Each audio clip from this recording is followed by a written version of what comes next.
नमस्कार दोस्तों, स्वागत है आपका हमारे YouTube चैनल खबरें फटाफट में। दोस्तों, वीडियो स्टार्ट करने से पहले आपसे रिक्वेस्ट है कि हमारे चैनल को प्लीज़ सब्सक्राइब जरूर कर देना ताकि हर न्यूज़ आप तक सबसे पहले पहुंचे और हमें मोटिवेशन भी मिले ताकि हम अच्छी से अच्छी और जल्दी से जल्दी जो इम्पोर्टेंट न्यूज़ हैं वो आपको सबसे पहले पहुँचाएँ। चलिए अपनी वीडियो को स्टार्ट करते हैं। तो सबसे पहली न्यूज़ जो इस वक्त सबसे बड़ी हमें पता चली है वो यह है कि वायु प्रदूषण के चलते 5 साल हर भारतीय की उम्र घट जाती है। जी हाँ, इसका मतलब ये है कि अगर हम प्रदूषण की बात करें तो प्रदूषण मदिरापान और स्मोकिंग से भी ज़्यादा खतरनाक है।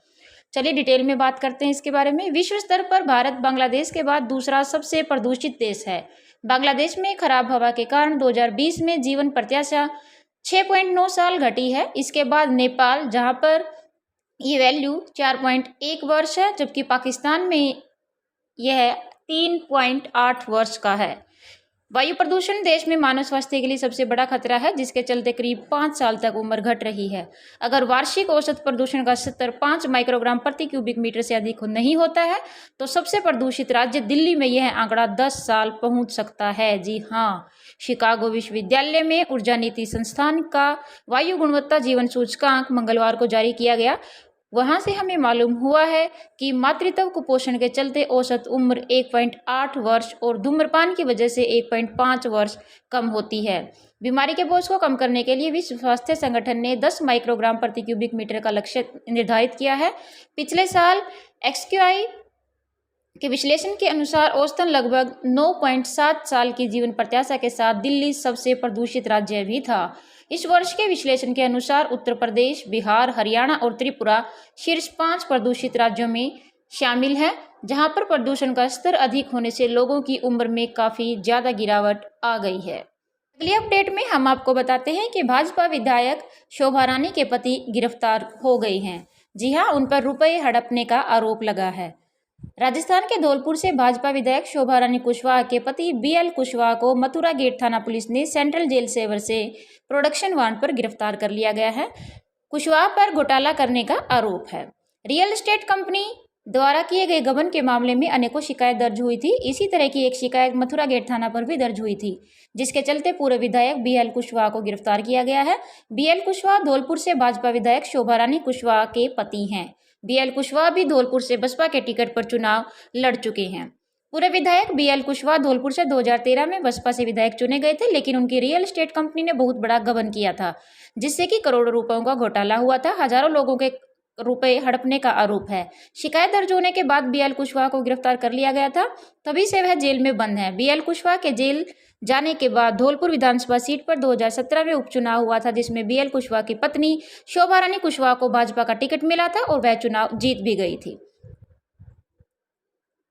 पूर्व विधायक बीएल कुशवाहा की पत्नी शोभा रानी कुशवाहा ने हाल ही में राजस्थान में संपन्न हुए राज्यसभा चुनाव में क्रॉस वोटिंग की थी, जिसके बाद भाजपा ने शोभा रानी कुशवाहा को पार्टी से निलंबित कर दिया था। भाजपा ने 7 दिन का कारण बताओ नोटिस जारी किया है।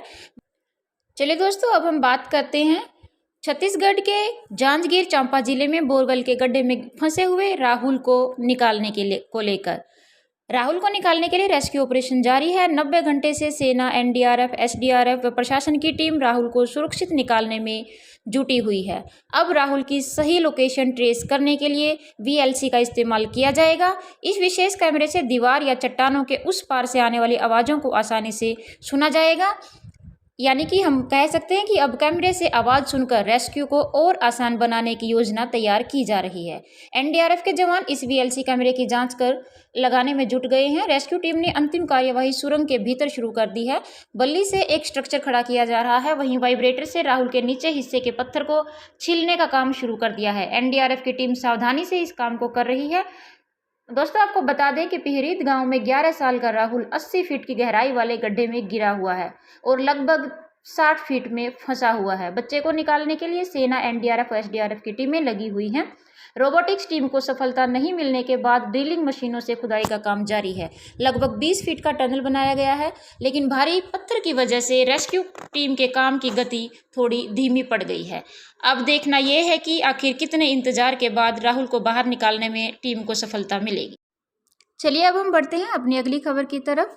दोस्तों आपको बता दें कि हरियाणा के राज्यसभा चुनाव में कांग्रेस हार गई थी और इसके लिए कांग्रेस ने जांच की मांग भी की है और लगातार भूपेंद्र सिंह हुड्डा पर हमले भी किए जा रहे हैं। लंबा अभियान चलाकर कुमारी शैलजा की जगह अपने करीबी उदय भान को प्रदेश अध्यक्ष बनवाने वाले भूपेंद्र सिंह हुड्डा पर अब सवाल उठ रहे हैं। दो पूर्व मंत्रियों सुभाष बत्रा और कृष्णमूर्ति हुड्डा ने सवाल उठाया है।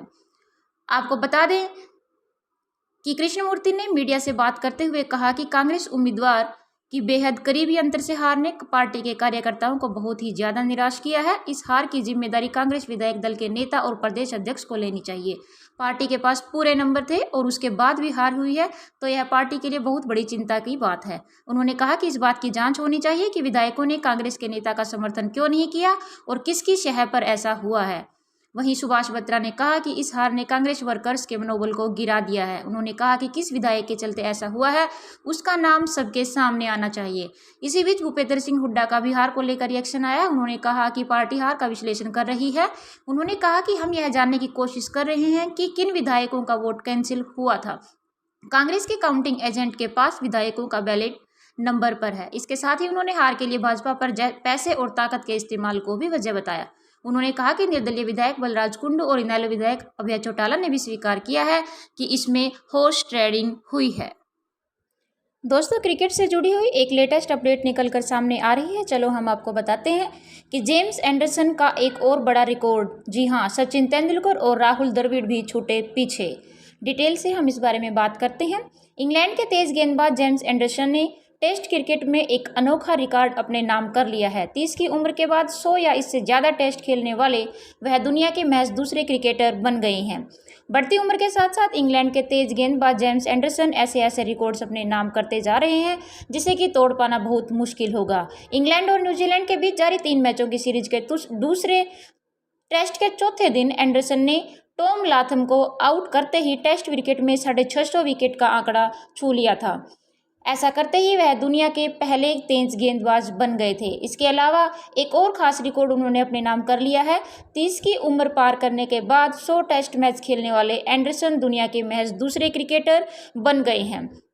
साथ ही साथ आपको बता दें कि इंग्लैंड के ही पूर्व विकेटकीपर एलेक्स स्टीवर्ट ने 30 की उम्र पार करने के बाद सबसे ज़्यादा 107 टेस्ट मैच खेले हैं, जबकि एंडरसन का यह 100वां टेस्ट मैच था। अगर हम अपने भारत की बात करें तो यहाँ पर सचिन तेंदुलकर और राहुल द्रविड़ ऐसे खिलाड़ी हैं जिन्होंने 95 टेस्ट के साथ इस लिस्ट में तीसरे नंबर पर अपना स्थान हासिल किया है। जबकि ऑस्ट्रेलिया के पूर्व कप्तान स्टीव वॉ ने 30 की उम्र पार करने के बाद 92 टेस्ट मैच खेले हैं।